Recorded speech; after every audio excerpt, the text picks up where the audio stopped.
नवी मुंबईत पावसाळी पाहणी, आयुक्त डॉक्टर कैलास शिंदे यांचे तातडीच्या उपाययोजनांचे आदेश।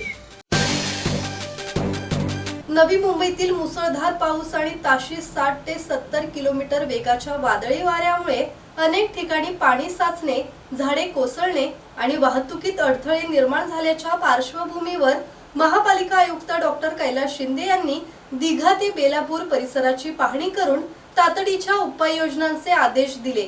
महापे शिळफाटा मार्गावरील L&T जवळ बंद पडलेली नाली त्वरित साफ करण्यासाठी युद्ध पातळीवर काम पूर्ण करण्याचे निर्देश त्यांनी दिले।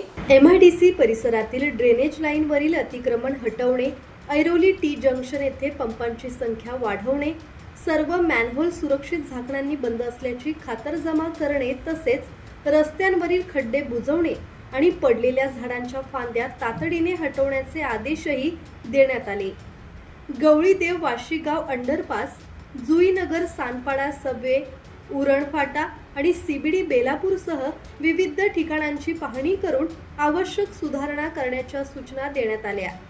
हवामान खात्याच्या अतिवृष्टीच्या इशाऱ्याच्या पार्श्वभूमीवर नागरिकांनी अत्यावश्यक कामाशिवाय घराबाहेर पडू नये असे आवाहन आयुक्तांनी केले।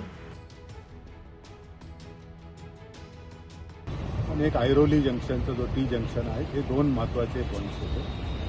आमची सगळी यंत्रणा याच्यावर काम करत होते, पण इथे मला लक्षात आलं की हा जो आपण लेफ्ट साईडला जो ब्रिज आहे, हा ब्रिजच्या खाली एक नाली आहे आणि तीच बंद आहे, तर ती ओपन करण्याचं काम चालू आहे। त्याच्यामुळे मला वाटतं की हे दुसरा जो आहे की MIDCने जे ड्रेन बांधली त्याच्यावरची खालची ड्रेनच्या वर आणखीन एक ड्रेन फक्त मेशनरी वॉल टाईप आपण विटाचं बांधकाम केलं, तर ड्रेन खाली राहिली, त्यामुळे त्याच्यामध्ये पाणी जात नाही। आज तोही ब्रेक करून केला। मला वाटतं ह्या दोन्ही तर याच्यामुळे आपल्याला इथं आता पाणी साचण्याचा प्रकार जो आहे तो बंद होईल आणि टी जंक्शनलाही जिथे पाणी वरून येत होतं आपण तिथे ऑलरेडी पंप लावले, आणखीन जास्तीचे ड्रेन होल तयार झाले आणि तिथले आता पाणी निघून गेलेलं आहे।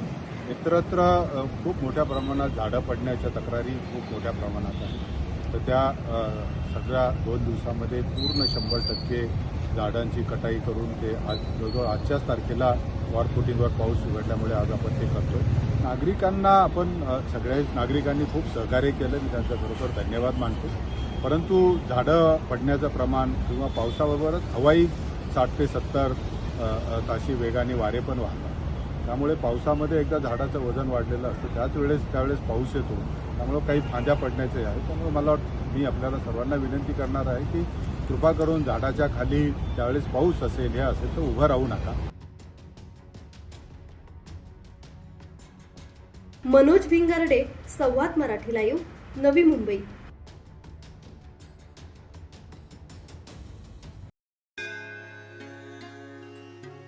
श्री गणपती संस्थान महड, तालुका खालापूर, जिल्हा रायगड। श्री वरद विनायकाच्या भक्तांसाठी भक्त निवासाची सोय, स्वच्छता आणि 24 तास गरम पाणी, CCTVची नजर।